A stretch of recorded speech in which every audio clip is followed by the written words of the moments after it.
Monsieur Van der Stichel.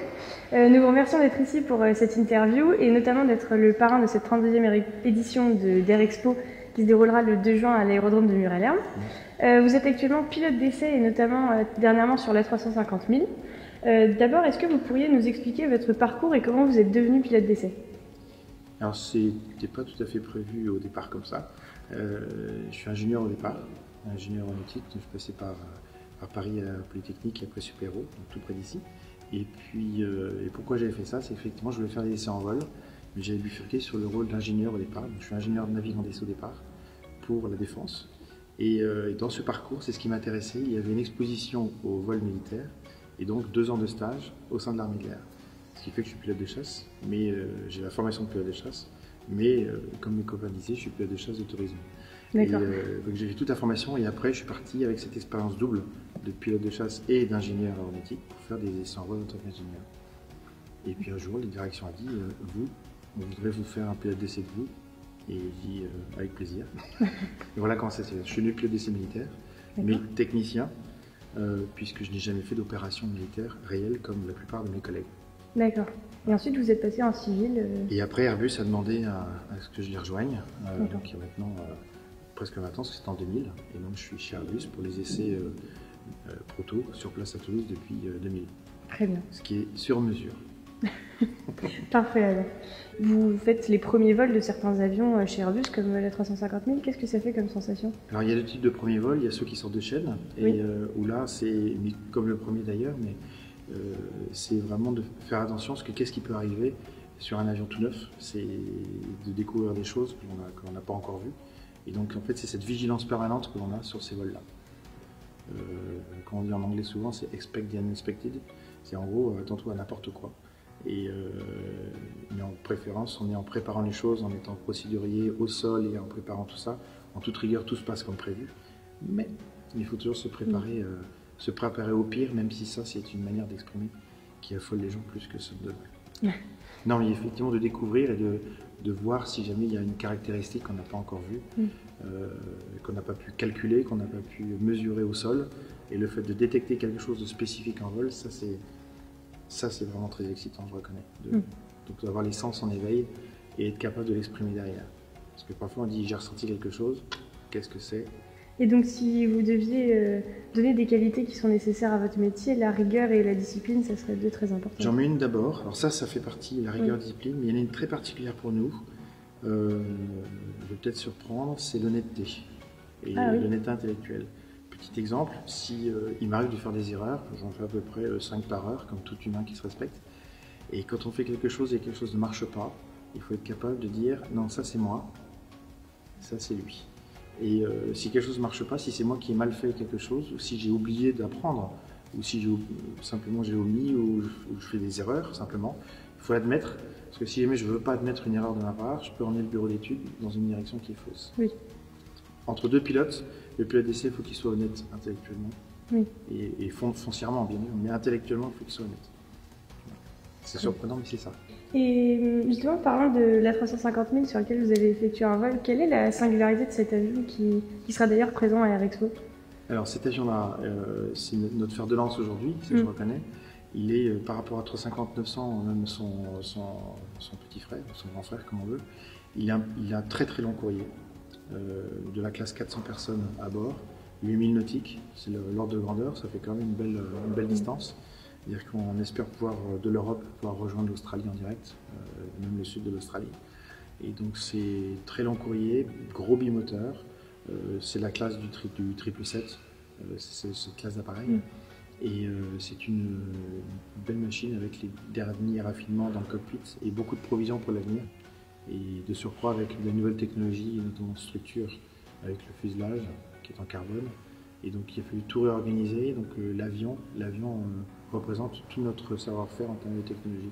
Mais je pourrais y passer des heures sur ce Donc vous êtes arrivé jusqu'ici, mais d'où provient cette passion de l'aéronautique ou ce goût justement d'aller vers les avions? Alors, je dois avoir un tropisme particulier pour ça.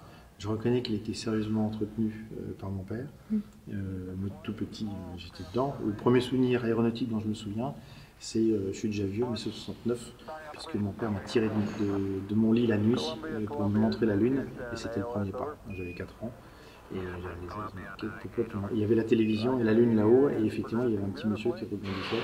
Donc effectivement, il y a eu ce tropisme-là, et bon, après, comme tout enfant qui se respecte, j'ai fait pas mal de modélisme, et j'ai volé relativement tôt, vers 8 ou 9 ans, je crois, une première fois. Oui. Petit coup de chance, une petite tombola, j'ai gagné un tour d'hélicoptère. C'est pas interdit d'avoir un peu de chance. Oui, voilà. Et donc effectivement, la piqûre était assez forte. Oui. Qu'est-ce que vous envisagez pour votre futur maintenant, professionnellement? Surtout, ne rien changer, non, j'exagère, c'est continuer. J'ai beaucoup de temps, j'ai passé pas mal de temps à essayer passer quasiment toute la famille d'Airbus. J'ai volé sur d'autres types d'avions également, des chasseurs avant.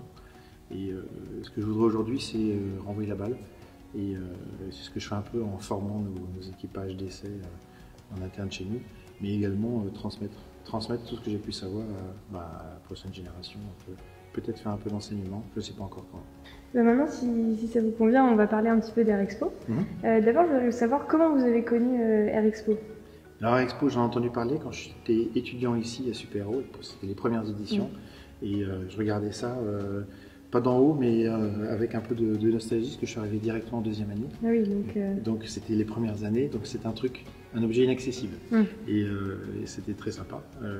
Mais effectivement, j'ai eu ça une seule fois à l'époque, parce que je suis parti après directement à Toulouse.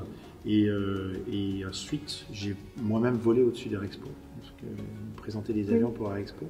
Et j'ai assisté à quelques séances également depuis que j'étais à Toulouse. Et je trouve ça une expérience extraordinaire. Et je trouve ça magique que des gens comme vous, première année, vous débarquez de prépa. Moi, je m'imagine comment j'étais à l'époque. Et organiser un salon comme ça, parce que je sais que c'est difficile, je l'ai fait en tant que professionnel plus tard, il y a une dizaine d'années, directeur des vols comme Jacques. Mais c'est compliqué, il y a plein de choses. Et l'idée que ce soit des tout jeunes étudiants sans expérience aucune qui fassent ça, c'est génial. Et qu'est-ce que ça a de particulier? Ça doit être quelque chose de différent et de... Je veux dire c'est très excitant, mais c'est pas le bon terme. Parce qu'on n'est pas excité, mais il y a c'est le côté excitant de ça, c'est un bon accomplissement, parce qu'il y a à la fois tous les éléments pour se distraire du vol, et également tous les éléments d'un vol très sympathique. Donc on fait la manœuvre. En général, le domaine de vol qui est donné pour faire les évolutions est très contraint. Il y a une énorme contrainte environnementale autour. Il faut éviter la foule, il faut éviter... donc il y a des contraintes de manœuvre très très strictes. Et pourtant, il faut manœuvrer fort, parce qu'il faut montrer l'avion et montrer ses capacités. Mais, très important, sans effrayer qui que ce soit. Donc une espèce de partage, de compromis entre le spectaculaire et le raisonnable. Et ça, ça déjà, en tant que tel, c'est un objet difficile à trouver. Et ensuite, l'environnement met beaucoup de pression sur l'équipage. Et donc, il faut arriver à résister à cette pression. Il faut être à l'heure, il faut être le plus beau, il faut être le plus rapide. Il y a une espèce de micro-compétition à laquelle il faut résister totalement, parce que ça, c'est hors de propos. Mais malgré tout, cette pression est là. Le fait de pouvoir résister tranquillement, c'est un très bon exercice. Et puis, c'est très plaisant de voler et puis de voir les autres avions à côté. Oui, c'est vrai. C'est magique. Et enfin, pour moi, le fait de dans les salons, ça me permet de voir la totalité de la maison. Et moi qui suis technicien, de voir les vendeurs, de voir les marketeurs, de voir les gens, de voir les clients, de voir plein de gens autour, de voir l'autre côté de la société, qui est vraiment la société plus commerciale que la société technique.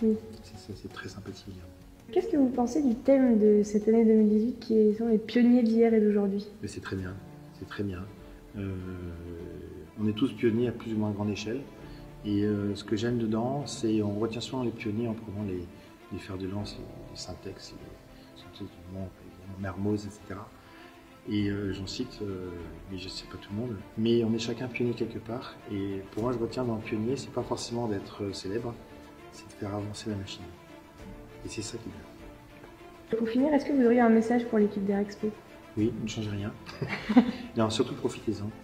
Il reste quelques jours. Et ce travail en équipe, retenez bien ce travail en équipe.